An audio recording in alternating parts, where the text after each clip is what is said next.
just want to say thank you. Thanks for your readings. Often help me get to sleep despite not being an ASMR person. Thanks. Well, I'm glad they help. I really do like doing the readings. And it's something I definitely want to do ahead of time. Oh, I had a friend who wanted me to ping them.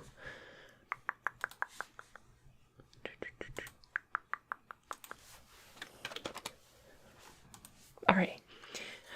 Just getting everything set up and kind of filtered in here. Recording for YouTube properly. Good, good. Audacity's running, chat's going. We're good. Alright, well, I'll see you later. Thanks for stopping by.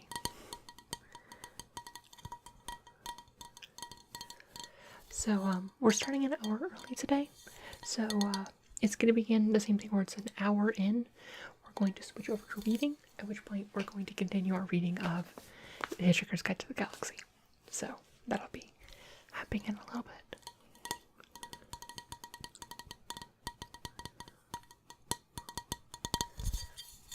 I just kind of chose random items from my our like candle closet because we have so many candles.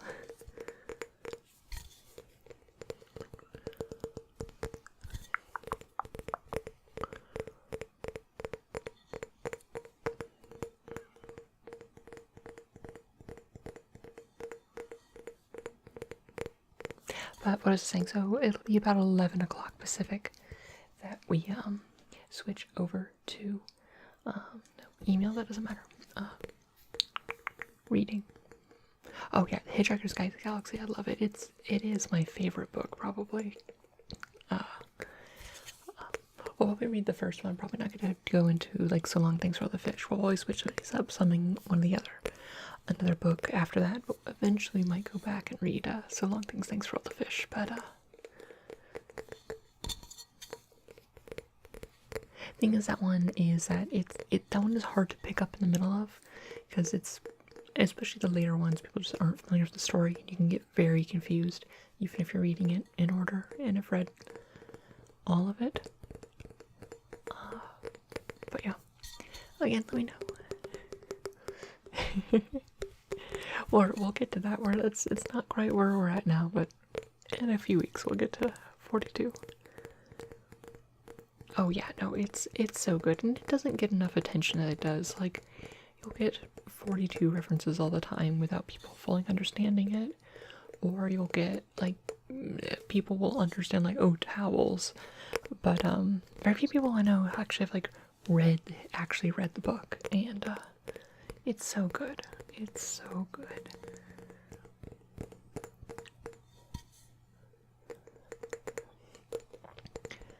I still need to figure out how to stream to both YouTube and Twitch at the same time, because currently I'm just doing to YouTube, which is fine because most of my my ASMR audience is here on YouTube, but I want to do both to like diversify. I don't know.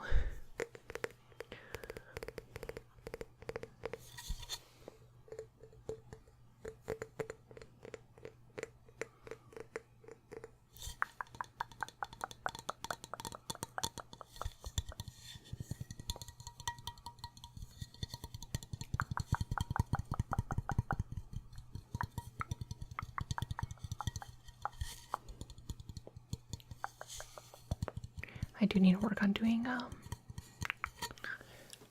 visual triggers a bit more in my videos. I personally really enjoy them when I can keep my eyes open. But I know I myself really enjoy them.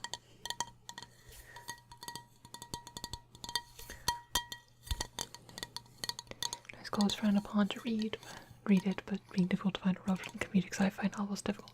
It really is. It is not really all that explored.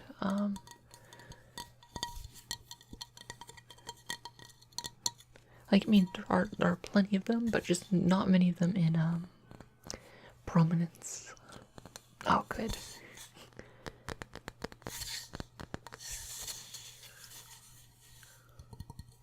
Can we do like something?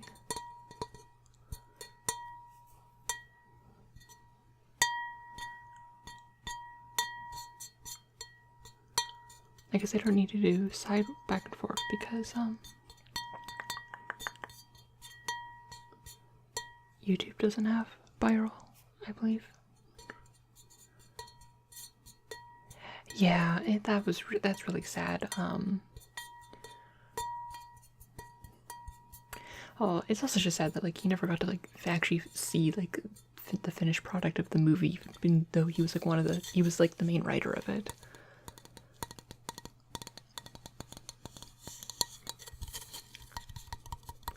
Hey there, Diego. How's it going?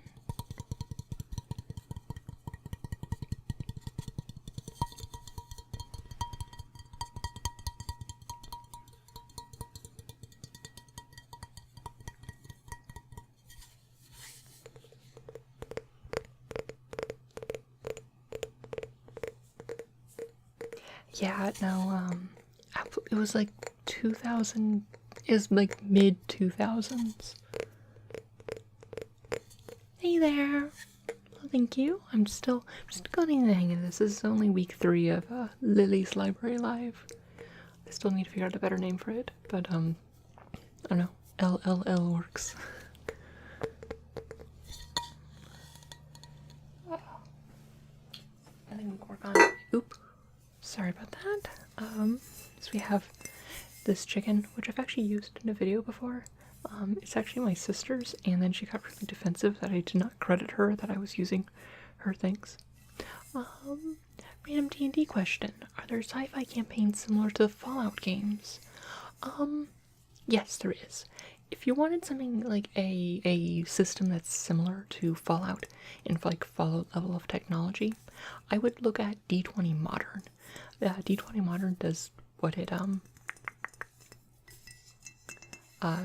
thinks. It's like modern technology. Typically, for the most part, Fallout is kind of like current and like near future. So it's probably D20 Modern is probably what you want to look at. There are more niche, like specific post-apocalyptic ones, but that's probably your most likely, like most common one you can find. EU4, please. I have not played much EU4 lately. It's honestly been a while since I've played seriously played EU4. I'm not even up to date on like the recent patches. Like, I didn't play with the Spain patch at all, and I'm under Sutterville now. Yeah. Yeah, no, Pathfinder I know, like, both Pathfinder and 2.5 have, like, some support for a modern setting, but, honestly, it's honestly more like, oh, if you wanted a situation where you had, like, guns in it, but, you could, like, have it there, but it's like not really a full like system meant to be accommodating for kind of like modern like firearms and things like that.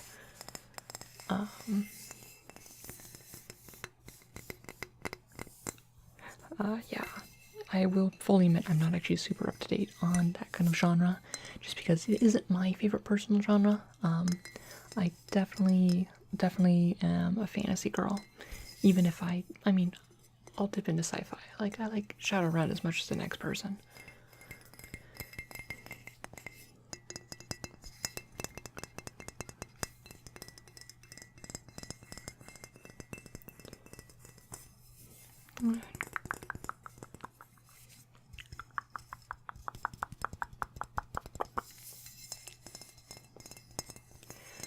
My current D&D game's gone well. We have our next session will be Sunday, but they just left the moon. They had to go to a camp where they essentially were getting this bow because they're on a series of quests to get the items they need to defeat the Dragon King. But one of them, the ranger of the party, needs to get a bow from the moon, which was the bow that which slayed the moon, it was the bow that was used to kill the moon god. But they were there and like they're talking, like they had to go essentially to, it was like the sun god slayed the moon god, and they essentially went to this like huge like shrine to the moon god, and like it's like run by like the sun god's like followers and whatnot.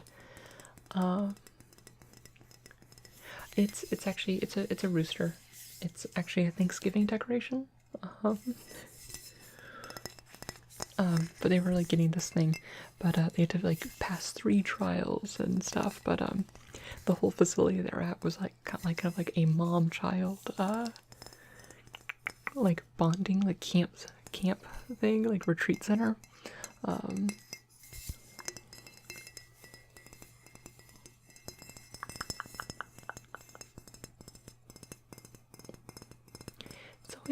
It's always drawn on me a lot. Fantasy is second to me. The simple reason of science is defined mostly as magic.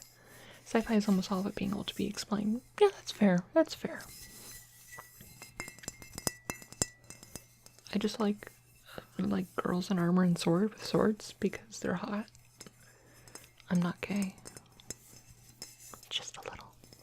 And by a little, I mean a lot.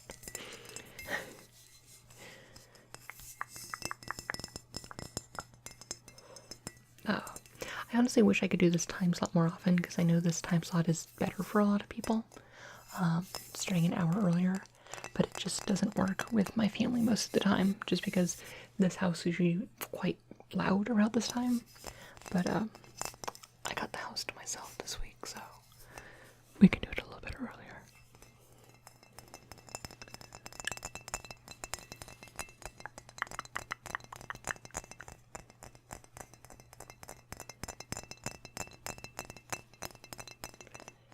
Yeah, no, oh god, yeah, it's just beautiful. Like, honestly, it's like one of my favorite pieces of magic art. Adriana, Captain of the Guard. Oh, she's so hot. She's so hot. Oh, thank you. I got my cup of tea. I'm boring today. This is just a cup of English breakfast. Nothing too special. Just, it's what I have. Although that cup's getting a bit cold. I might duck out to, no, it's a rooster. I do see how it does kind of look phallic from an angle. No, it is a rooster. I didn't realize that. Yeah, no, that is extremely phallic.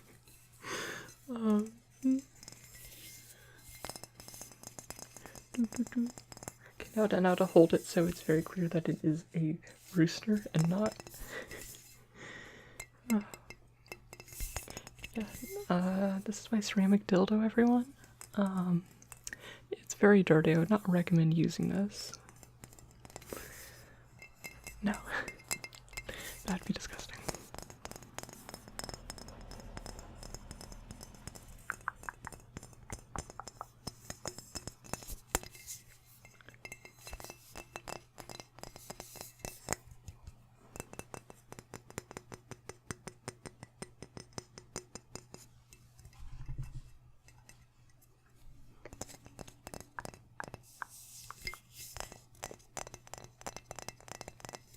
When are you gonna sing for us? Never, because I have no musical talent whatsoever. I am really bad. Really bad.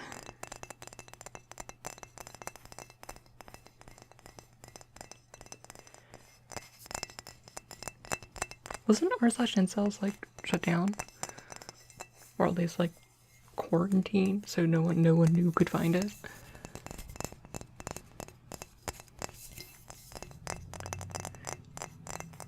Jeez, people driving around. Can't you tell that I'm trying to do an ASMR stream? But you can play the ukulele. The only like really experience I've had with music is in like elementary school. I like started to learn to play the violin, and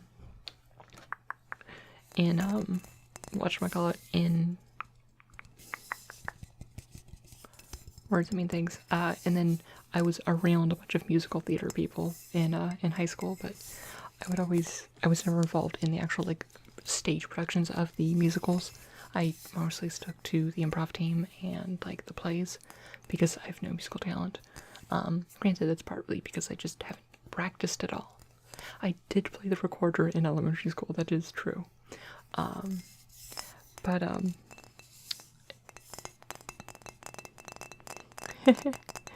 yeah, I wish, I haven't been playing that much at U4. I wish that, CK2 had a timeline feature to be able to, like, do, or even just like Stellaris had a time. I think does Stellaris have a timeline feature?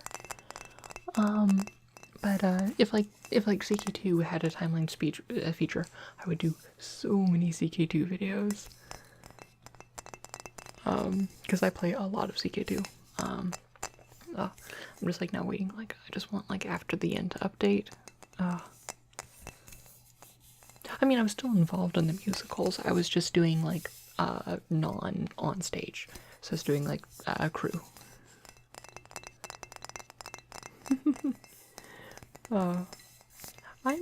I'm due to make another one of the comprehensive rules videos. I should record that while I have like a lot of time to myself. I've actually gotten a lot of recording done this week because I've had the house to myself, so I've had lots of time to record and stuff. So, although not much recording is gonna get done this weekend because it's double XP weekend starting in like 6 hours, less than 6 hours on RuneScape. So I may be playing a lot of RuneScape. I probably will stream that too, so I'll probably do double XP streams. That'll probably be on my Twitch rather than here, just because, I don't know. I try to keep this channel to mostly be ASMR. So how do I do one of those board wipes against everyone in my office? I don't know. It's probably not the best idea from like a HR perspective. Oh yeah, I play a lot of RuneScape. It's the hardest part of starting a stream is I get to shut down RuneScape. But you know, I like RuneScape because I do like a lot of just like my art and my like coding and things like that, where it's I can play RuneScape while like I'm doing that because I can like AFK skill trait and stuff, and it's a nice game for that. Also, I just like love it. Also, like most of the board wipes are like calling on like the power of gods and stuff, so it might be a little bit hard to do that.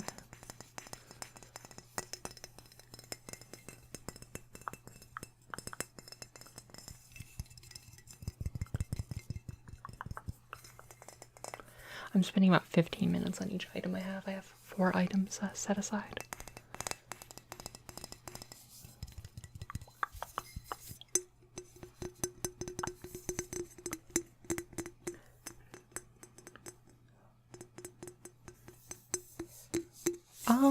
Have you considered trying to be a nice person and moving on and moving forward and fighting your disagreements with them with love?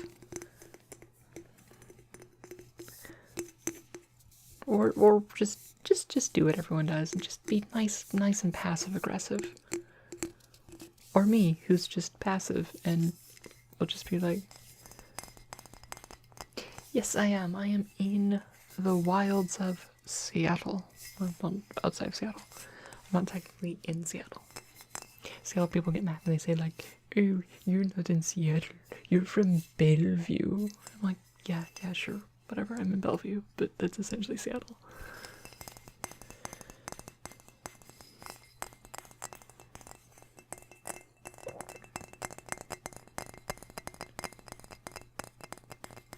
Yeah, no, I mean like, I'm gonna stay away from politics like too much, just because I'm trying to relax and I don't need to get heated. Not that I'm like inclined to stay away from like talking about politics, like to hell with Trump. But as long as it's not Pulum. ASMR reading of the conscript bread.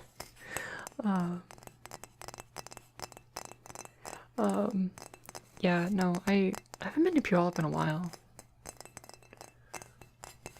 I don't even know anything that's in Puyallup besides like the Puyallup Fair.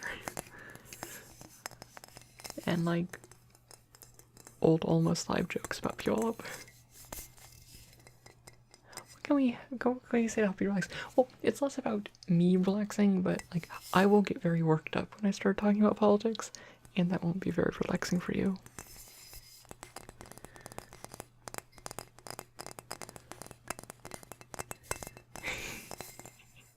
We just have the bears here.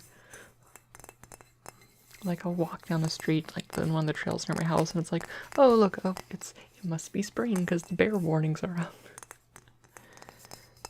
Oh, I haven't been to Canada in like a few years. I really need to renew my passport and like go up to Victoria. Because it's like right there.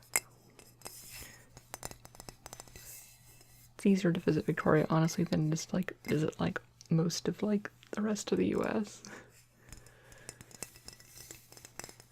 It's actually one of those things, like, even if just like custom, like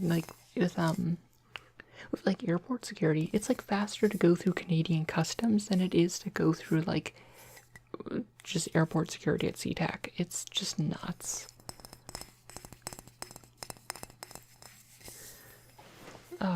I've always wanted to go to Europe. I haven't actually been to Europe. I mostly have stayed within North America, except for a few years ago. I went on a trip down to, what's that place? Australia, New Zealand. And that was so much fun. And I really enjoyed it. And yes, I did all the Lord of the Rings stuff, and I had a drink at the Green Dragon, and went to Rivendell, the site of Rivendell. My tour got to go to Lothlorien, even though it's a private garden and has peacocks running around everywhere. But got to go to Lothlorien, which is a lot of fun. I feel that polar bears are larger and more vicious on average compared to grizzlies. It's part of their diet. Oh yeah, no, definitely. Polar bears are vicious.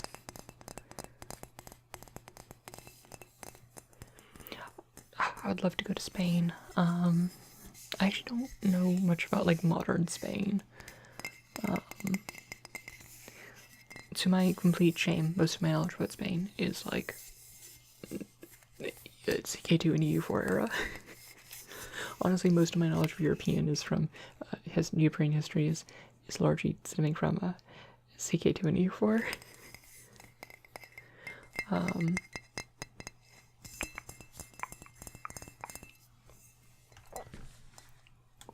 1 second, just checking something.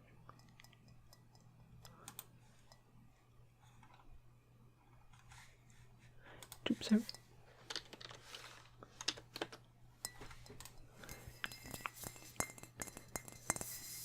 See the tomb of Christopher Columbus in the Cathedral of Seville. Can I like desecrate the tomb of Christopher Columbus? Because that's all I want to do. Can I like laugh that he's dead because good riddance?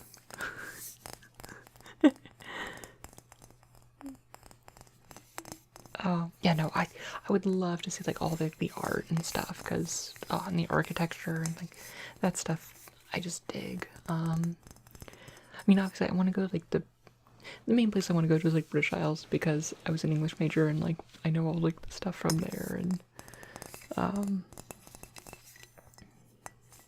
my sister's actually just got accepted to a study abroad in France next year, which is very exciting.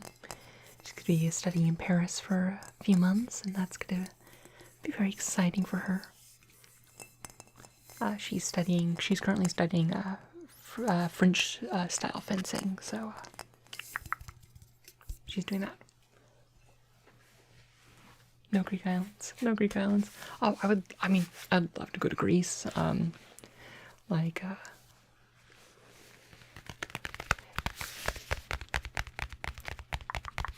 Oh man, I wish I could go to Paris with her.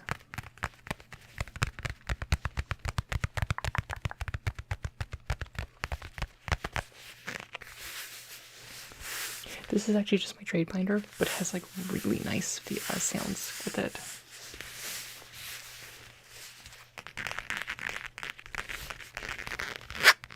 That was very loud.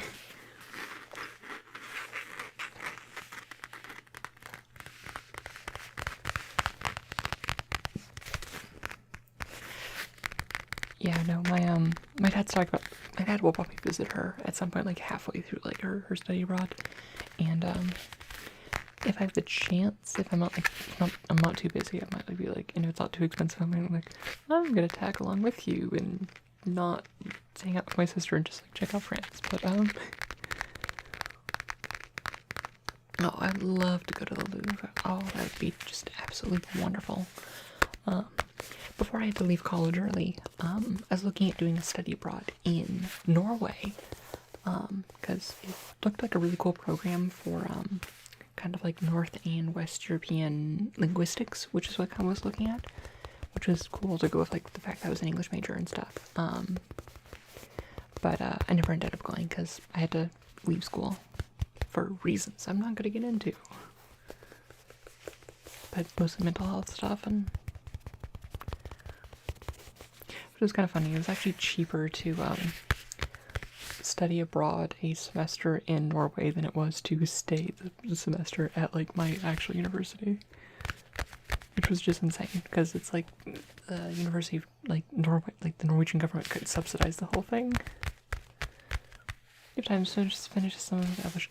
I mean, I already know a fair bit of Norwegian, and therefore by extrapolation, I could work my way through like Swedish. I don't know much Finnish though.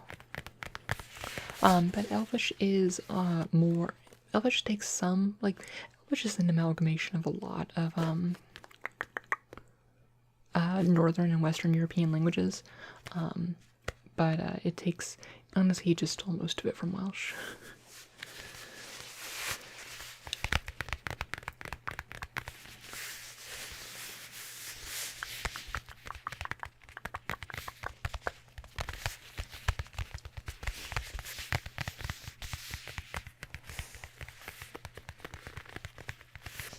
Okay, I've already gotten tired of this one because it is very heavy. So we're just gonna go over to some nice.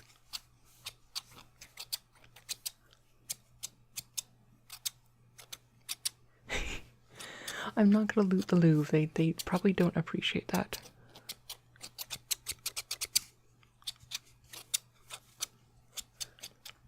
Just have some scissor sounds.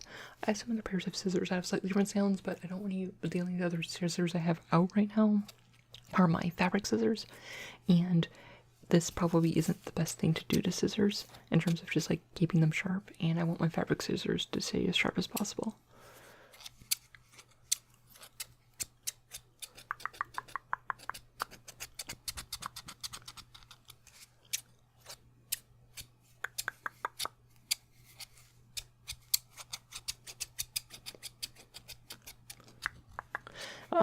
But you know, if I was to Europe, I also have like a lot of friends in Europe that like I would honestly like base a lot of my schedule if I was like to make a trip. Do you ever do close whispering? I mean, I could always come in and do a bit more of close stuff. Actually, let's, instead of me leaning over, let's just bring myself up here and we can do something like this. If this works for you.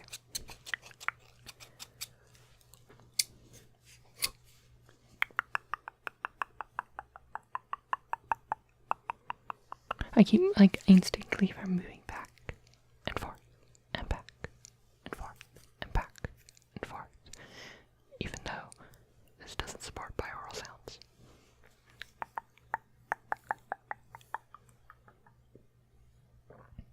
Also, it keeps changing the pattern on my thing, which isn't supposed to be there. This style just likes to change itself, and I don't know why. I didn't switch to that. It's supposed to be a binaural like almost all the time. But it actually works out because the recording is fine, because if you see, the mic is actually at an angle because of the direction of the arm I have going, because this is a little bit normally I actually have it going over the camera, and it's like usually like the mic is like just above here, right here, in the shots of my videos. So then I still get the sided stuff, and it's like all aligned, because how a Blue Yeti works is there's like 3 sensors in the ear, which kind of like helps detect the direction it's from. But here it's really confused about what direction it's from, because it doesn't like it when I'm just here. It's good at determining like if it sounds here, it's good. If it's sound here, it's good. Sound here, it's weird. Or like sound there, doesn't like it. I mean, I can just do a story. Like, do you have any suggestions for a story? Like, what kind of story do you want to do?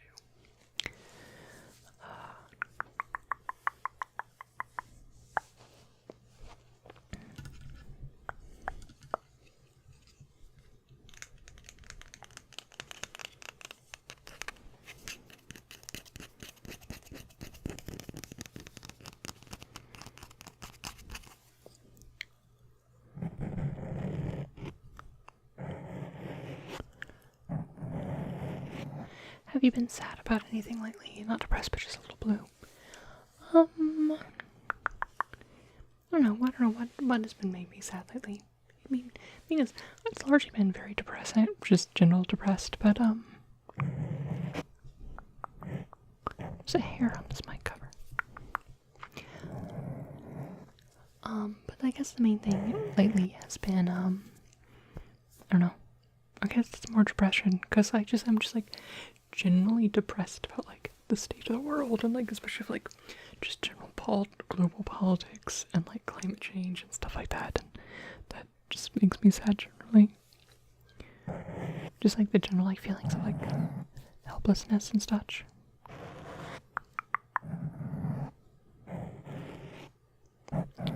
Last week I was feeling so cooped up and I was like really frustrated because of all the snow and I was getting like just being stuck in the house, but it's all mostly melted now. There's only just like a few piles where like the snow plows ran by.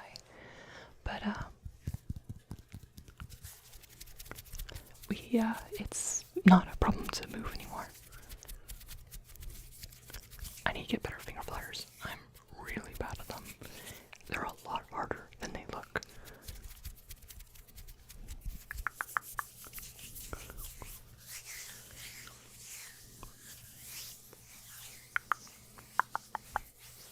Wait, no, I was about to do like arm because like this actually does a nice sound on my arms, but it doesn't work because I'm wearing long sleeves. But I do really like this top. I love the neck of this top. What kind of things do make you feel better? Usually chocolate and other sweets. Just like a nice rich cup of hot chocolate. And then just like hanging out with my friends and like on like Discord and stuff.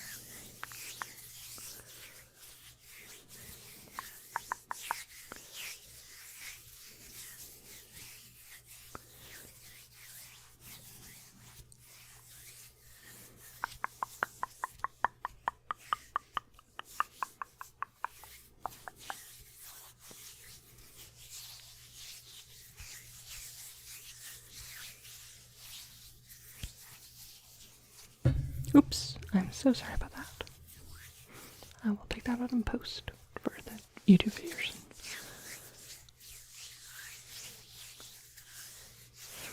I mean, I wish, but there's really the problem right now is like I used to like go to cafes to read or like a bookstore or something with Chattis Cafe back when I lived on Capitol Hill, but since I now live in like the middle of nowhere in Bellevue, where it's like just aren't cafes nearby, where it's like, I don't know, they're like Starbuckses, but it's not like the same ambience.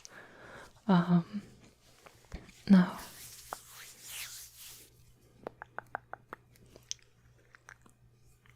I have to like go down to like Renton to get a good cafe. I don't know if there's like some new good cafes down there, but it's like that's a bus trip away. It's not like a quick walk over to the local cafe to get some tea and relax.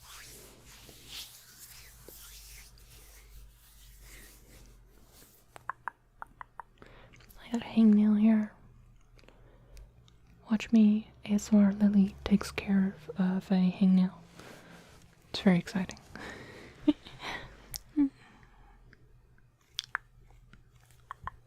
No car. Yeah, no, I don't drive. I do fulfill the lesbian stereotype of lesbians can't drive. Also, cars are expensive, and I can't justify having one. Because it's like the buses here are good enough that it's like I don't need one for my day-to-day.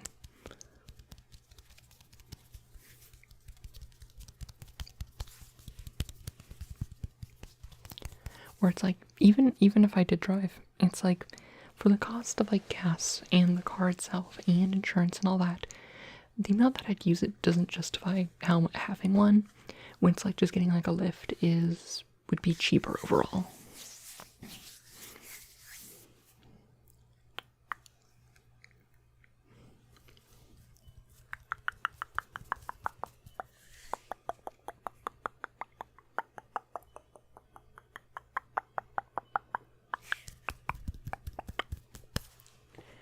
No. Just double checking some things. We got about 15 minutes or so, a little bit over that.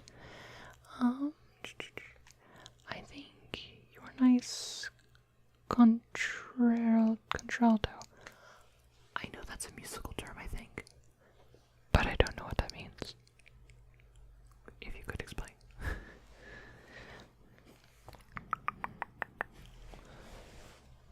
No. No, especially with the Hobbit readings. No, but yeah, no. What else? No, we're just gonna go back to this one. Oh, like my like dwarf voice and stuff like that. Yeah, no, I've been working on that.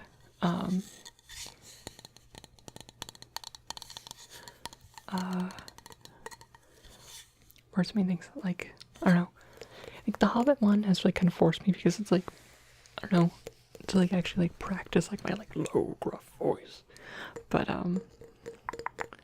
it's just kind of rough to it's hard to like figure that out.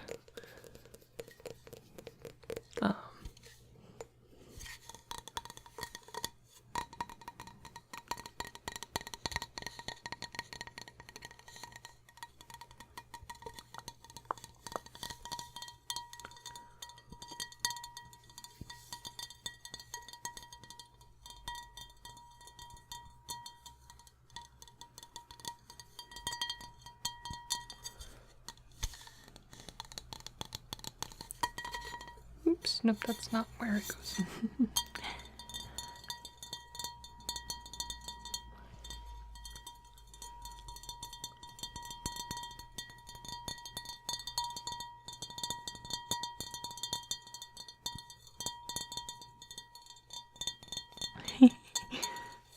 Oh, don't worry about it. Oh, I'm glad you're enjoying it. It's very satisfying to do. I mean, I can hear it too. It's always an interesting experience, like listening to your ASMR, like through your own mics, because like when you're doing it live. I remember when I just first got this Yeti and I put it in, it was like weird, like getting ASMR. Like I don't get ASMR for my own stuff anymore, like at least when I'm recording it. Sometimes in editing, I'll get ASMR for my own stuff. But what's that word? I don't know where I was going with that. Ooh, my foot's falling asleep. Alright, let's actually move you down a bit. Alright. Oh, my hair's getting all tangled. And the suspender, that's not what you want to do. I love this dress. It's just really comfy and amazing. And it's cute as fuck.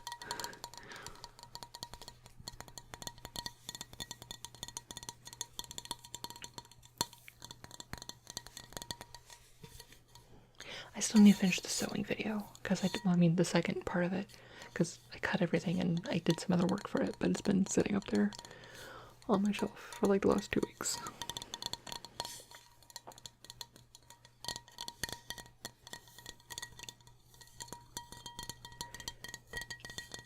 I still also need to like, because I made that other piece, because I made that other dress. But I keep meaning to do the modifications on it that I found out that I needed to do after I made it. And it's not sitting there, and I still have not done them yet. I made it a few sizes too large, so I need to bring in the waist.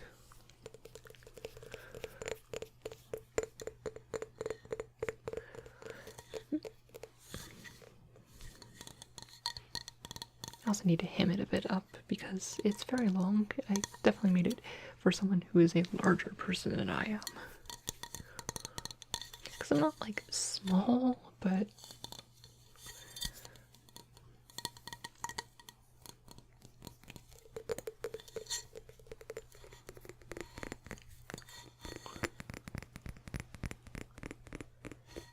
got any poetry memorized? Shakespeare, Beowulf. I used to have some stuff. I do have Beowulf. I do have parts of Beowulf, but I'm actually saving that for a video coming up soon. But I mean, I have a lot of Lord of the Rings poetry because I'm a nerd. I sit beside the fire and think of all that I have seen. How does that one start? I sit beside the fire and think of all that I have seen. Of Jeez, what is the first line? Because it's something, something, something in summer's out of being. Yeah, yeah, something in summer's out of being. Of yellow leaves and gossamers. Then autumns that there were. Okay, I don't remember that one as well as I did. It's been years since I actually had, like, recited that one.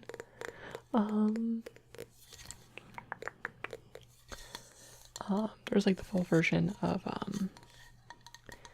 the Bilbo's traveling song that he sung in Pippin sings it in the movie version of Return of the King, but it's actually Bilbo's traveling song. And it's the home is behind, the world ahead, and there are many paths to tread through shadow to the edge of night, until the stars are all alight. Mist and twilight, cloud and shade, away shall I fade, and off to home and hearth and bed, and bread, and then off to bed, and then off to bed.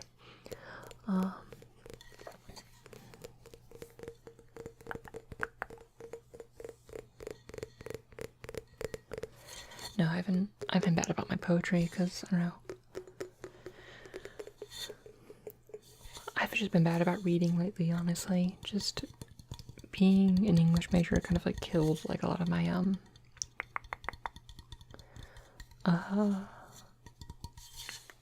reading habit.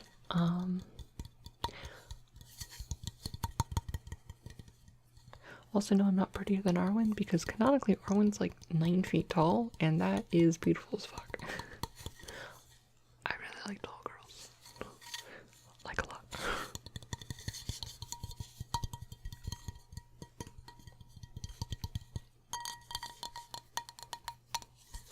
Yeah, no, that's one thing that like the movies don't really show, the fact that like the elves are like 8 to 10 feet tall. Which like I understand why they need it for the movies, because it's like it is, yeah, no, the elves are huge. Yeah, no, like Legolas is like 10 feet tall. But it's like I understand why they didn't do it for the movies, because it's like it is important for like dwarves and hobbits to be short. Like you can still be an elf and not be gargantuan, but Tolkien elves are huge.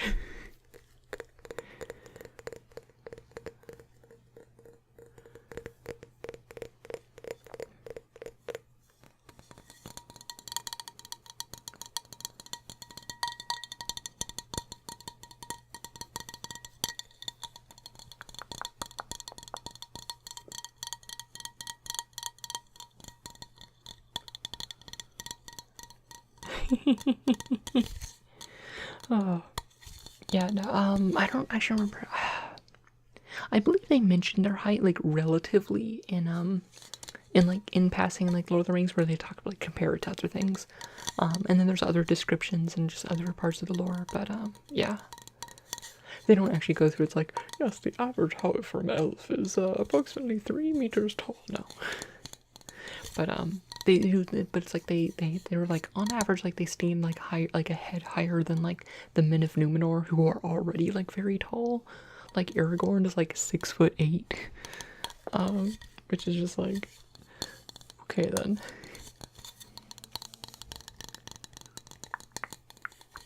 I like how this mic, like I can hear when I'm listening to it, like I can hear like cars further off when I can't actually hear them in real life.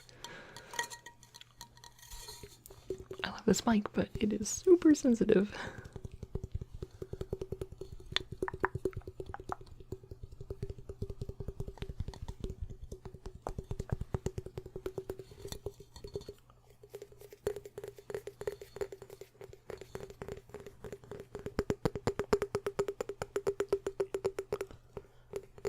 Alright, just about a few minutes away from starting the reading section of this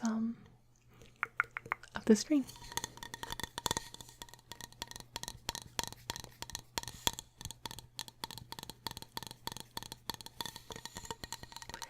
Oh, I'm glad you're enjoying it. Does my whole family have brown eyes? No. Namely, I don't have brown eyes.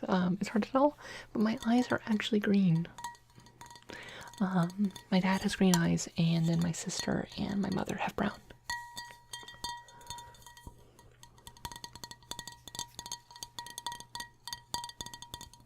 Hey there. welcome, welcome.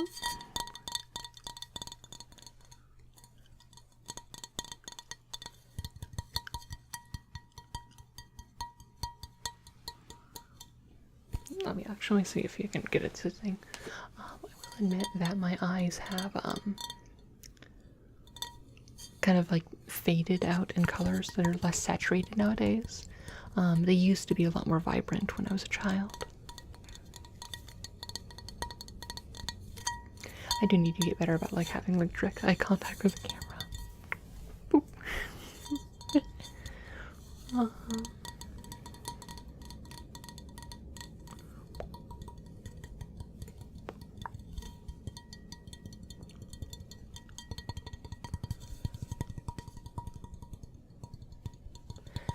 Plain rug going overhead.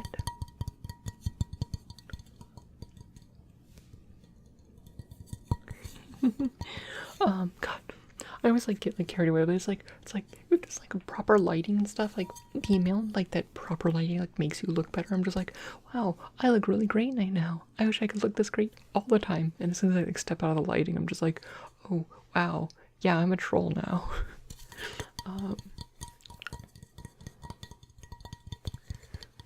Where it's it's kind of funny just like how much of a difference like proper lighting makes on like your face. When I like see myself.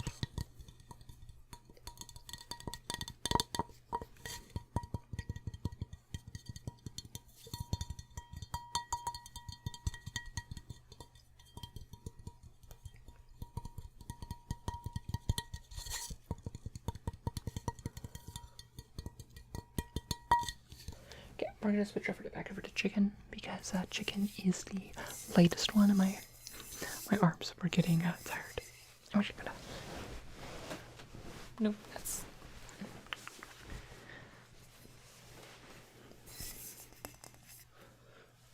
Oh.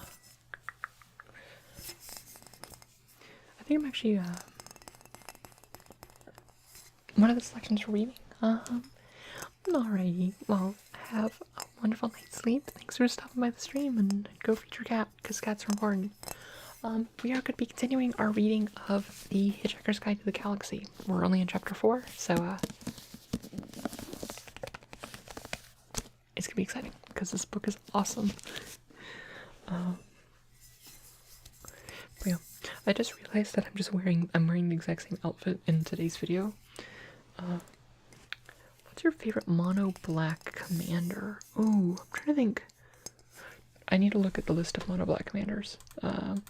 Excuse me while I look up EDH rec. At first chance, I would probably say Liliana Heretical Healer because I have a cosplay of her. I'm just making sure there's nothing that like I don't see and being like, oh wait, no, yeah, that's obviously above that.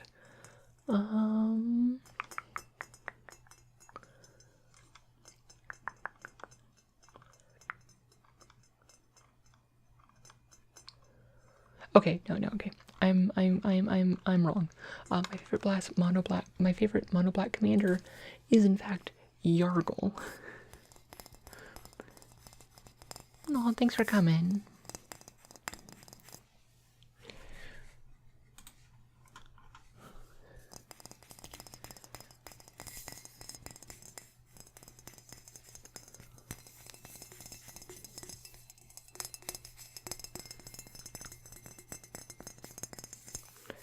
Okay, on my screen it says, welcome to live chat. Remember to guard your privacy and abide by our community guidelines. I'm just like, this is my chat. Why are you giving me this message?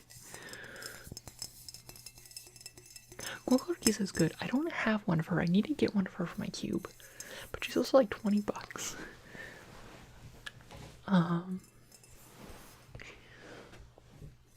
Goodness. Nope. Sliding too much. Okay, you know, let's actually move into reading mode. So I'm going to adjust myself. My tights are all getting all bent all around.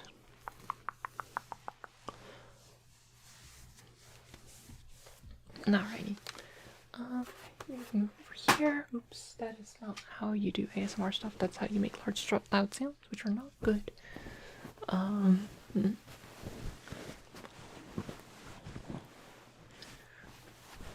let's see if we can actually get this to work. I tried this last time and it just did not work to try to get me to like on like a partial like laying down.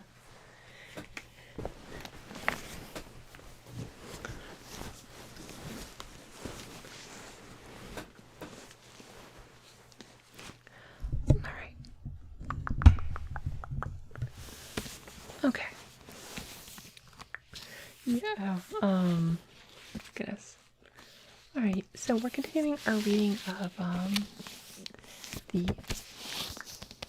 Hitchhiker's Guide to the Galaxy, which is one of my favorite books of all time. So, last time, the Earth just got blown up.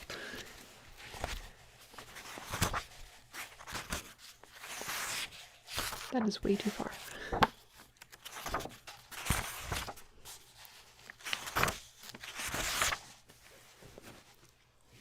Also, we could probably change ourselves. There we are. Oops, nope. That breaks the illusion that I'm not in. I am in fact in a black void and not here. Alrighty.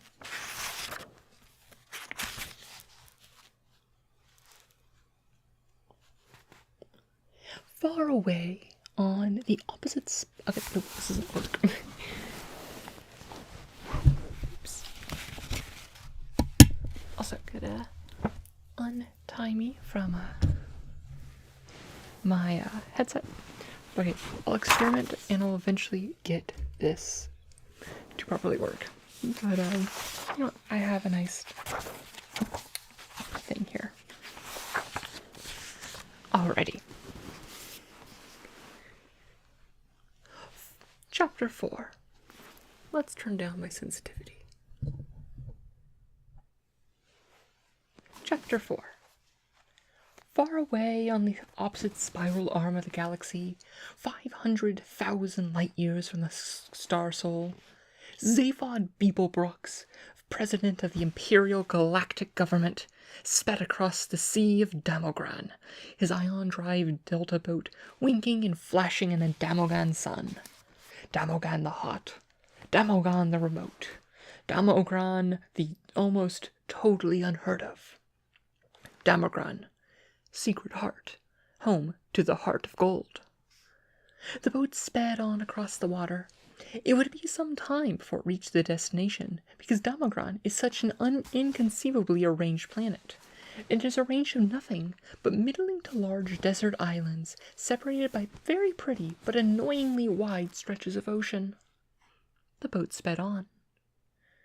Because of this topographical awkwardness, Damogan has always remained a deserted planet.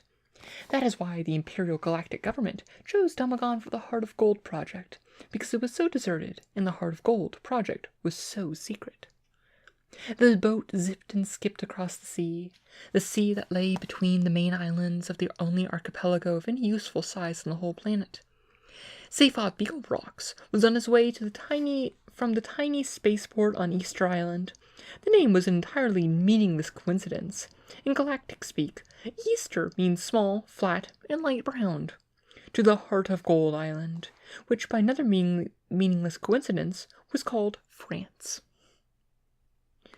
One side effect of work on the Heart of Gold was the whole string of pretty meaningless coincidences.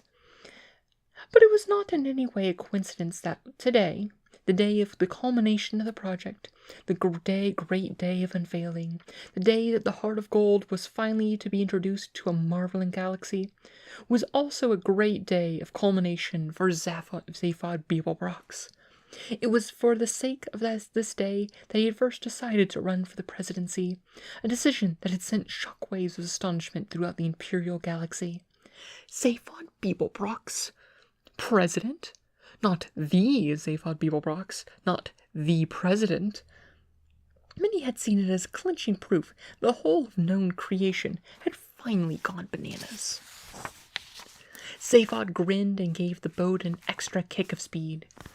Zaphod Beeblebrox, adventurer, ex-hippie, good-timer, crook, quite possibly, manic self-publicist, terrible bad at personal relationships, often thought to be completely out to lunch. President? No one had gone bananas. Not in that way, at least. Only 6 people in the entire galaxy understood the principle in which the galaxy was governed, and they knew that once Zaphod Beeblebrox had announced his intention to run as president, it was more or less a fait accompli. He was the ideal presidential father. Note: President. The full title, President of the Imperial Galactic Government. The term imperial is kept though it is now an anachronism. The hereditary emperor is nearly dead and has been for many centuries. In the last moments of his dying coma, he was locked in a stasis field which keeps him in a state of perpetual unchangingness. All his heirs are now long dead. This means that without any drastic policy upheaval, power has simply and effectively moved a rung or 2 down the ladder. It is now seen to be vested in a body that used to act simply as advisors to the emperor, an elected governmental assembly headed by a president elected by that assembly. In fact, it vests in no such place. The president, in particular, is very much a figurehead.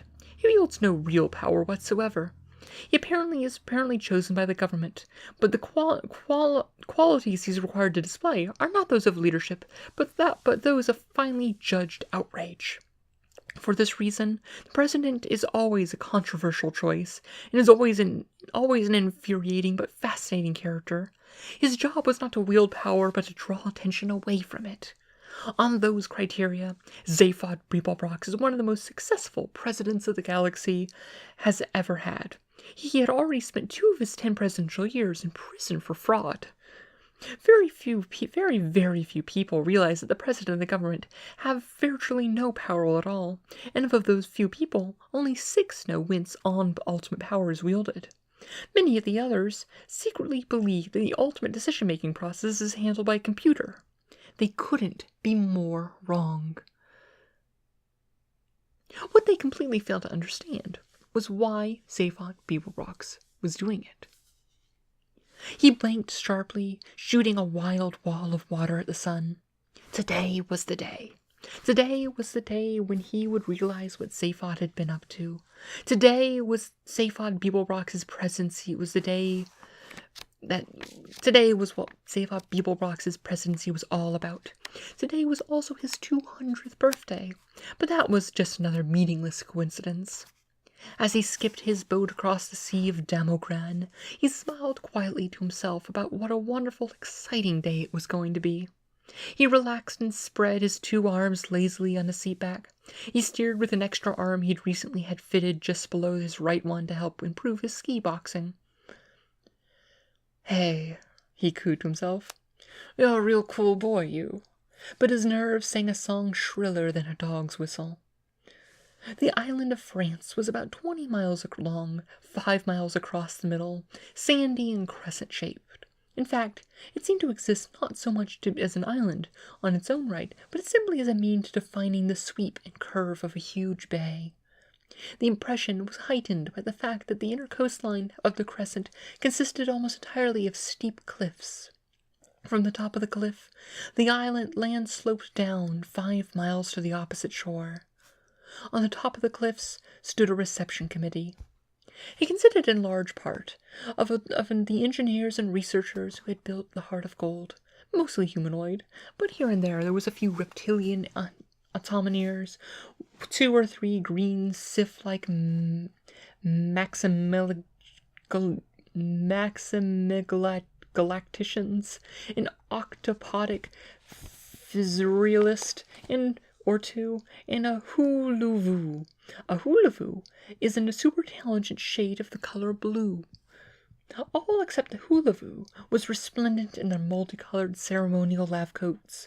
The hulavu had been temporarily refracted into a freestanding prism for the occasion. "Hey there." There was a mood of immense excitement thrilling through all of them. Together and between they had gone to, and beyond the furthest limits of physical laws, restructured the fundamental fabric of matter, strained, twisted, and broken the laws of probability and impossibility. But still, the greatest excitement of all seemed to meet a man with an orange sash around his neck. An orange sash was what the President of the Galaxy traditionally wore. It might not even have been made much of a difference to them if they'd known exactly how much power the President of the Galaxy actually wielded. None at all. Only 6 people in the galaxy knew that the job of the Galactic President was not to wield power, but to attract attention away from it. Zaphod Beeblebrox was amazingly good at his job. The crowd gasped, dazzled by the sun and seamanship, as the President's speedboat zipped around the headland into the bay. It flashed and shone as it came skating over the sea in wide, skidding turns. In fact, it didn't need to touch the water at all, because it was supported on a hazy cushion of ionized atoms. But just for effect, it was fitted with thin fin blades which could be lowered into the water. They slashed the sheets of water hissing into the air, and carved deep gashes into the sea, where they sprayed crazily and sank back, foaming in the boat's wake as it careered across the bay. Zaphod loved effect. It was what he was best at. He twisted the wheel sharply, and the boat skidded round in a wide, scything skid beneath the cliff face, and dropped to rest lightly on the rocking waves. Within seconds, he ran out onto the deck and waved and grinned over 3 billion people. 3 billion people weren't actually there, but they were watching at his every gesture through the eyes of a small robot Tri-D camera, which hovered obsequiously in the air nearby. The antics of the President always made amazingly popular Tri-D. That is what they were for. He grinned again. 3,006,000,000 people didn't know it, but today would be a bigger antic than anyone had bargained for. The robot camera homed in for a close-up on the more popular of his 2 heads, and he waved again. He was roughly humanoid in appearance, except for the extra head and 3rd arm. His fair, tousled hair sunk out in random directions, his blue eyes glistened with something completely unidentifiable, and his chins were almost always unshaven. A 20-foot-high transparent globe floated next to his boat, rolling and bobbling, glistening in the brilliant sun. Inside it floated a wide, semicircular sofa, upholstered in glorious red leather. The more the globe bobbed and rolled, and the more the sofa stayed perfectly still, steady as an upholstered rock. Again, all done for his effect as much as anything. Zaphod stepped through the wall of the globe and relaxed on the sofa. He spread his 2 arms back, and when with the 3rd brushed off some dust off his knee. He looked about, smiling. He put his feet up. At any moment, he thought, he might scream. Water boiled beneath the bubble. It seethed and spurted. The bubble surged into the air, bobbling and rolling on the water spout. Up it climbed through the stilts of light on the cliff. Up it surged on the jet, the water falling from beneath it, crashing back into the sea hundreds of feet below. Zaphod smiled, picturing himself. The thoroughly ridiculous form of transport, but a thoroughly beautiful one. At the top of the cliff, the globe wavered for a moment, dipped into a railed ramp, and rolled down it to a small concave platform, and riddled to a halt. To tremendous applause, Zaphod Beeblebrox stepped out of the bubble, his orange sash blazing in the light. The President of the Galaxy had arrived.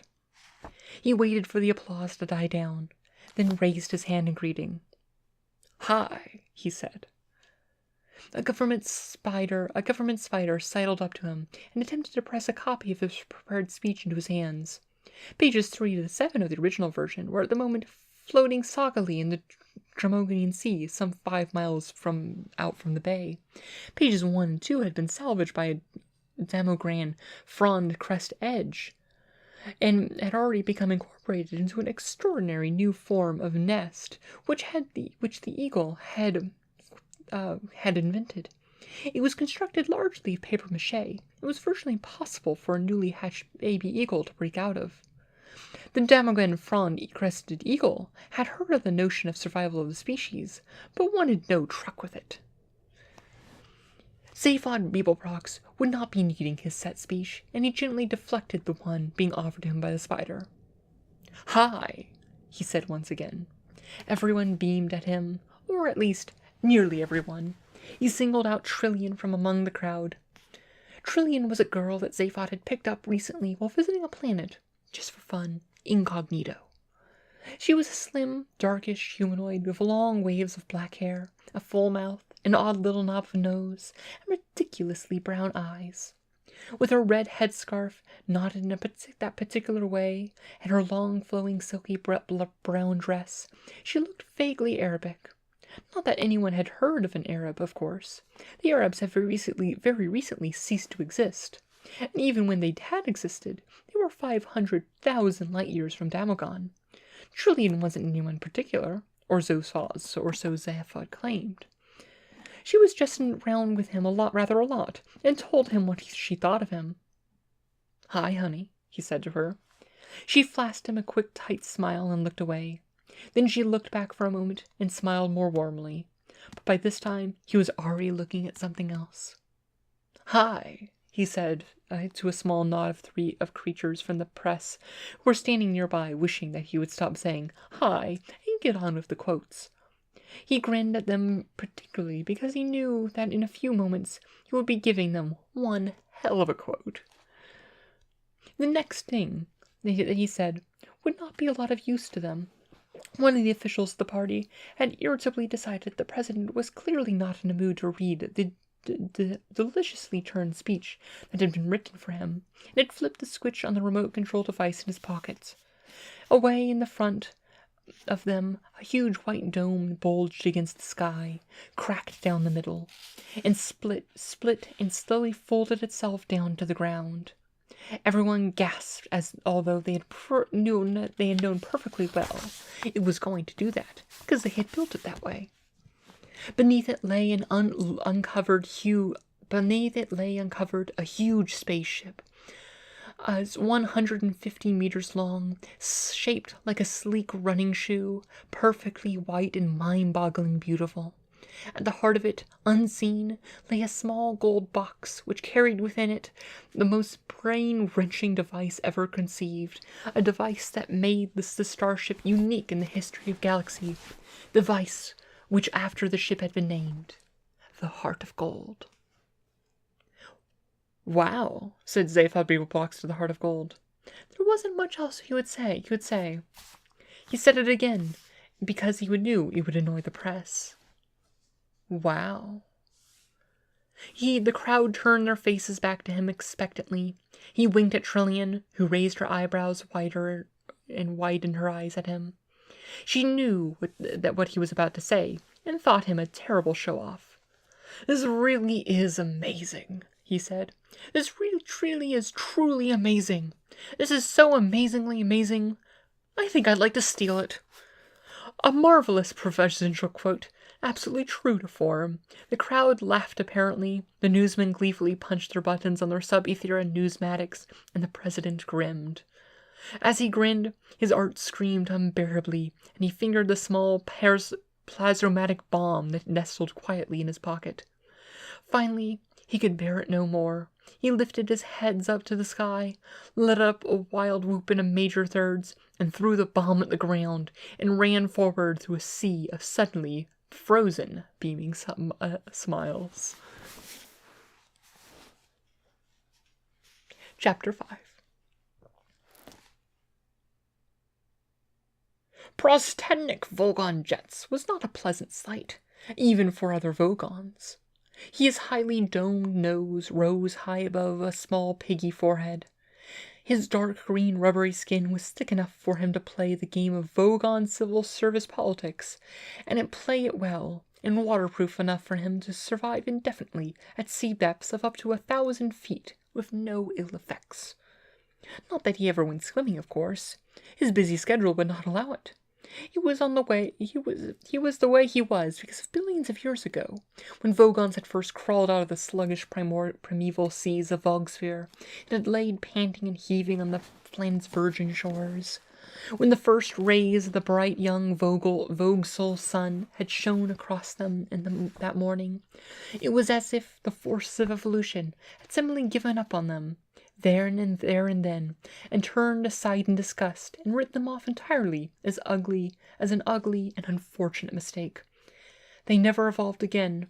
They never should have survived. The fact that they did is some kind of tribute to the thick-willed slug-brained stubbornness of these creatures. Evolution, they said to themselves. Who needs it? And with what nature refused to do for them, they simply did without, until such time as they were able to rectify the gross anatomical inconveniences with surgery. Meanwhile, the natural forces on the planet Vogsphere had begun working overtime to make up for their earlier blunder. They brought forth scintillating, jeweled, scuttling crabs, which the Vogons ate, smashing their shells of iron mallets. Tall, aspiring trees of breathtaking slenderness in color, which the Vogons cut down and burned the crab meat with. Elegant gazelle-like creatures of silken coats and dewy eyes, which the Vogons would catch and sit on. They were no use as transport, because their backs would snap instantly, but the Vogons sat on them anyway. We have another 20 minutes or so. I'm probably going to read 1 or 2 more chapters. But of course, the whole thing will be up this weekend on my channel for, if you want to watch back. Thus, the planet Vogsphere whirled away the unhappy millennia, until Vogon suddenly discovered the principles of interstellar travel. Within a few short Vog years, every last Vogon had migrated to the Mega-Briats cluster, the political hub of the galaxy, and now formed the immensely powerful backbone of the galactic civil service. They had attempted to acquire learning. They had attempted to acquire style and social graces, but in most respects, the modern Vogon is little different from his primitive forebears. Every year, they import 27,000 scintillating, jeweled, scuttling crabs from their native planet, and while away a happy, drunkening night, smashing them to bits with iron mallets. Prosoptotic Vogon Jets was a fairly typical Vogon in that he was thoroughly vile. He did not like hitchhikers. Somewhere in a small dark cabin buried deep inside the intestines of the Prostendnik Vogon Jelt's flagship, a small match flared nervously. The owner of the match was not a Vogon, but he knew all about them. He was right to be nervous.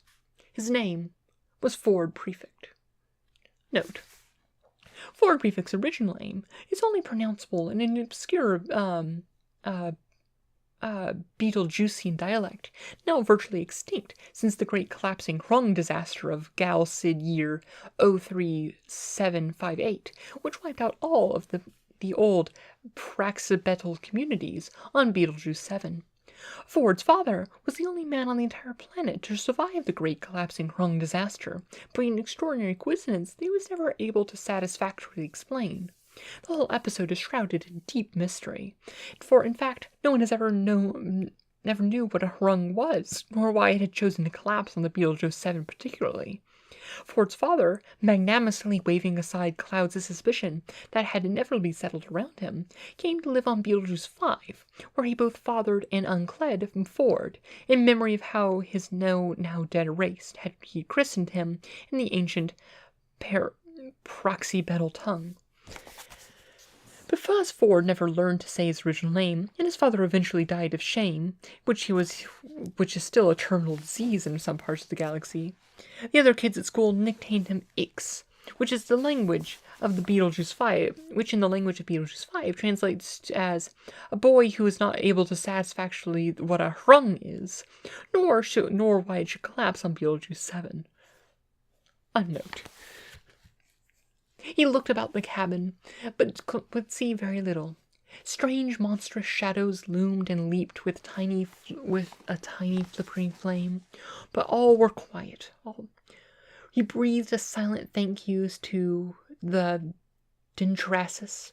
The Dintrasis are an unruly tribe of Gornmans, a wild but pleasant bunch, whom the Vogons had recently taken to employing as catering staff on their long-hauled fleets, on the strict understanding they would keep themselves very much to themselves. This suited the Dintrasis fine, because they love Vogon money, which is one of the hardest currencies in space, but loathe Vogons themselves. The only sort of Vogon a Dintrasi likes to see is an annoyed Vogon. It is because of this tiny piece of information that Vode Prefect was not a whiff of hydrogen, ozone, and carbon monoxide. He heard a slight groan. By the light of his match he saw a heavy shape moving silently on the floor. Quickly he shook his match out, reached in his pocket, and found what he was looking for and took it out. He ripped open and shook it. He crouched on the floor. The shape moved again. Ford Prefect said, "I brought some peanuts." Arthur Dent moved and groaned again, muttering incoherently. "Here, have some," urged Ford, shaking the packet again. "If you've ever been through a matter transference beam, you've probably lost some salt and protein. The beer you had should have cushioned your system a bit."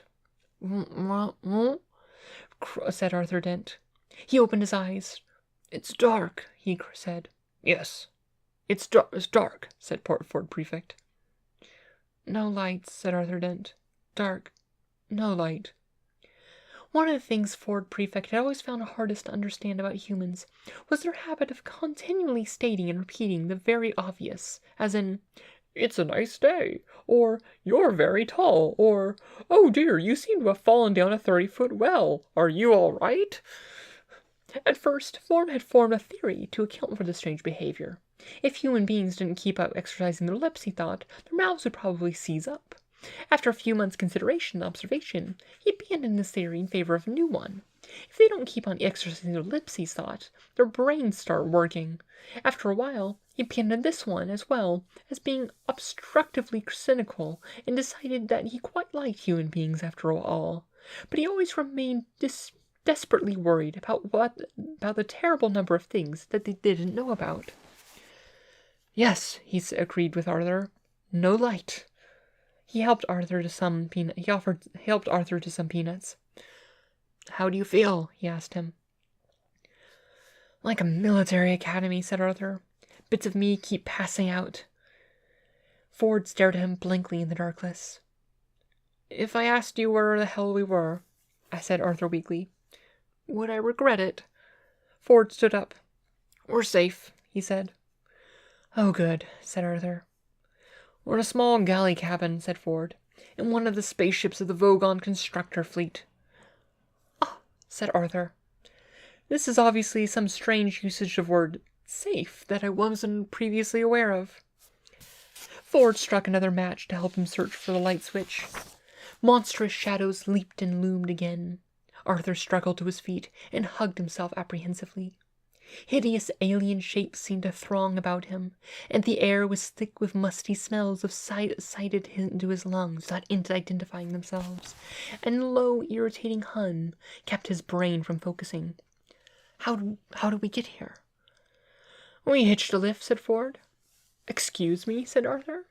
"Are you trying to tell me that we just stuck out our thumbs and some green bug-eyed monster stuck out his head out and said, 'Hi, fellas, hop right in. I can take you as far as a Bouncing Stroke roundabout.'" "Well," said Ford, "the thumb's an electronic sub-etheric signaling device. The roundabout's at Bernard Star 6 light-years away, but otherwise, that's more or less right." "And the bug-eyed monster?" "Is green, yes." "Fine," said Arthur.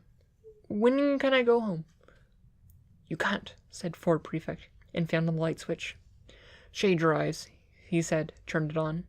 Even Ford was surprised. "Good grief," said Arthur. "Is this really the interior of a flying saucer?" Prosthetic Vogon jets heaved his unpleasant green body around the control bridge. He always felt vaguely irritable after demolishing populated planets. He wished that someone would come and tell him that it was all wrong, so he could shout at them and make it and feel better. He flopped as heavily as he could onto his control seat in hope that it would break and give him something to be genuinely angry about, but it only gave a complaining sort of creak. "Go away!" he shouted at a young Vogon guard who had entered the bridge at this moment. The guard vanished immediately, feeling rather relieved. He was glad it wouldn't now be him who delivered the report that they just received. The report was an official release, which said that a wonderful new form of spaceship drive was on this moment being unveiled at the government research base at Damogran, which would henceforth make all hyperspace express routes unnecessary. Another door slid open, but this time the Vogon captain didn't shout, because it was the door from the galley quarters, where the Denatrix prepared his meals. A meal would be most welcome. A huge furry creature bounded through the door with his lunch tray. It was grinning like a maniac. Prostrogenic Vogon Jets was delighted. He knew that when a Dintrasi looked like that pleased with himself, there was something going on somewhere on the ship that he could get very angry about indeed. Ford and Arthur stared about them. "Well, what do you think?" said Ford. "It's a bit squalid, isn't it?" Ford frowned at the grubby mattresses, unwashed cups, and identifiable bits of smelly alien underwear that lay around the cramped cabin. "Well, this is a working ship, you see," they said Ford. "These are the Dintrasis' sleeping quarters. I thought you said they were called Vogons or something." "Yes," said Ford. "The Vogons run the ship. The Dintrasis are the cooks. They let us on board." "I'm confused," said Arthur. "Here, have a look at this," said Ford. He sat down on one of the mattresses and rummaged about in his satchel. Arthur prodded the mattress nervously and then sat himself down. In fact, he had very little to be nervous about, because all mattresses grown in the swamps of Squanshelled Zeta are thoroughly because all mattresses grown in the swamps of Squarnshelless Zeta are very thoroughly killed and dried before being put to service. Very few have ever come to life again. Ford handed the book back to Arthur. "What is it?" "The Hitchhiker's Guide to the Galaxy. It's a sort of electronic book. It tells you everything you need to know about anything. That's its job." Arthur turned it over nervously in his hands. "I like the cover," he said. "Don't panic. It's the first helpful or intelligible thing anyone said to me all day." "I'll show you how it works," said Ford. He snatched it from Arthur, who was still holding it as if it was a 2-week dead lark, and pulled it out of its cover. "You press the button here, you see, and the screen lights up, giving you the index." A screen about 3 inches by 4 lit up, and the characters began to flicker across its surface. "You want to know about Vogons, so I've entered that name so." His fingers tapped across some keys. "And there we are." The words Vogon Constructor Fleet flared in green across the screen. Vogon pressed a large red button at the bottom of the screen, and words began to undulate across it. At the same time, the book began to speak the entries well, in a still, quiet, measured voice. This is what the book said. "Vogon Constructor Fleets. Here's what to do if you want to get a lift from a Vogon. Forget it. They are one of the most unpleasant races in the galaxy. Not actually evil, but bad-tempered, bureaucratic, officious, and callous. They wouldn't even lift a finger to save their own grandmothers from the ravenous bug-bladder beast of Troll without orders signed in triplicate, sent in, sent back, queried, lost, found, subjected to public inquiry, lost again, and then finally buried in soft peat for 3 months and then recycled as firelighters. The best way to get a drink of a Vogon is to stick your finger down his throat, and the best way to irritate him is to feed his grandmother to the ravenous bug-bladder beast of Troll. On no account allow a Vogon to read poetry at you." Arthur blinked at it. "But strange book. How did we get a lift then?" "That's the point. It's out of date now," said Ford, sliding the book back into its cover. "I'm doing field research for the new revised edition, and one of the things I'll have to do is include a bit about the Vogons now employing Dintrasi cooks, which gives us a rather useful little loophole." A pained expression crossed Arthur's face. But who are the Dintrasis? He said. Great guys, said Ford. They're the best cooks and the best drink mixers, and they don't give a wet slap about anything else. They'll always help hitchhikers aboard, partly because they like the company, but mostly because it annoys the Vogons, which is actually exactly the sort of thing that you need to know if you're an impoverished hitchhiker trying to see the marvels of the universe for less than 30 Altarian dollars a day. And that's my job. Fun, isn't it? Arthur looked at him. It's amazing, he said, and frowned at one of the other mattresses. Unfortunately, I got stuck on Earth for rather longer than I intended. I came for a week and got stuck for 15 years. But how did you get here in the first place? Easy. I got a lift with a teaser. A teaser? Yeah. What is a teaser? A teaser? Teasers are usually rich kids with nothing to do. They cruise around looking for planets they haven't made interstellar contact yet, and buzz them. Buzz them? Said Arthur began to feel that Ford was enjoying making life difficult for him. Yeah, said Ford. They buzz them. They find some isolated spot with very few people around, then land right by some poor unsuspecting soul whom no one else is ever going to believe. They strut up and down in front of them wearing silly antennas on their head and make beep-beep noises. Really childish, really. Ford leaned back on the mattress with his hands behind his head and looked infuriatingly pleased with himself.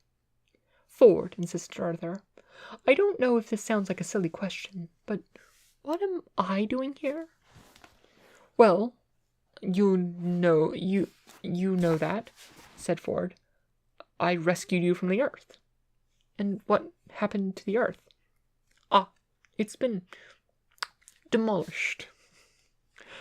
Has it? Said Arthur Lovely. Yes, it's just boiled away into space. Look, said Arthur, I'm a bit upset about that. Ford frowned at himself and seemed to roll the thought around his head. Yes, I can understand that. Understand that, shouted Arthur. Understand that. Ford sprang up. Keep looking at the book, he hissed urgently. What? Don't panic. I'm not panicking. Yes, you are. All right, so I'm panicking. What else is there to do? You've just got to come along with me and have a good time. The galaxy's a fun place. You need to have this fish in. You'll need to have this fish in your ear. I beg your pardon? Asked Arthur, rather politely, he thought. Ford was holding up a small glass jar, which had quite clearly had a small yellow fish wiggling around in it. Arthur blinked at him. He wished there was something simple and recognizable he could grasp hold of. He would have felt safe if, alongside the Dintrasis' underwear, the piles of scorn-shell mattresses, and the man from Beetlejuice holding up a small yellow fish and offering it to put in his ear, he had just been able to see a small packet of cornflakes. But he couldn't, and he did not feel safe. Suddenly a violent noise leaped from them from no source he could identify.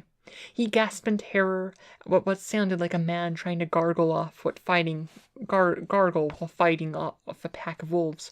Shh, said Ford. Look, listen, it might be important. I'm important? It's the Vogon captain making an announcement on the tannery. You mean that's like how Vogons talk? Listen, but I can't speak Vogon. You don't need to. Just put this fish in your ear. Ford, with a lightning movement, clapped his hands to Arthur's ear, and he had a sudden sickening sensation of the fish slithering deep into his oral tract. Gasping with horror, he scrambled at his ears for a second or two, but slowly turned goggle-eyed with wonder. He was experiencing the oral equivalent of looking at a picture of two black silhouette faces and suddenly seeing that it was a picture of a white candlestick, or of looking at a lot of colored dots on a piece of paper, when suddenly they resolve themselves into the figure 6 and mean that your optician is going to charge you a lot of money for a new pair of glasses. He was still listening to the howling gargles. He knew that. No, only it was somehow taken on the semblance of perfectly straightforward English. This is what he heard. And that's where we're going to stop for tonight. That is it for tonight's stream. Thank you, of course, course, for everyone who came. I'm really enjoying doing these every week. I wish I could do this time slot better because I do know that this time slot works better for more people. But unfortunately, it just doesn't work with my family and everything. So it probably won't happen except for like the rare occasion when I can bump it up a bit. But normally in the future, I do this at 11 o'clock Pacific time every Friday. It just wasn't on Friday today because I am doing a Lord of the Rings marathon with my friend tomorrow. So we'll be doing that. So yeah, well, thanks for coming, everyone. Also, the full recordings of this will be going up on YouTube, probably in the next few days. So you can check that out. We've cleaned up audio and stuff like that, so it's not as bad. But yeah. Well, I hope you all have a wonderful night's sleep. And as always, may your story smile upon you.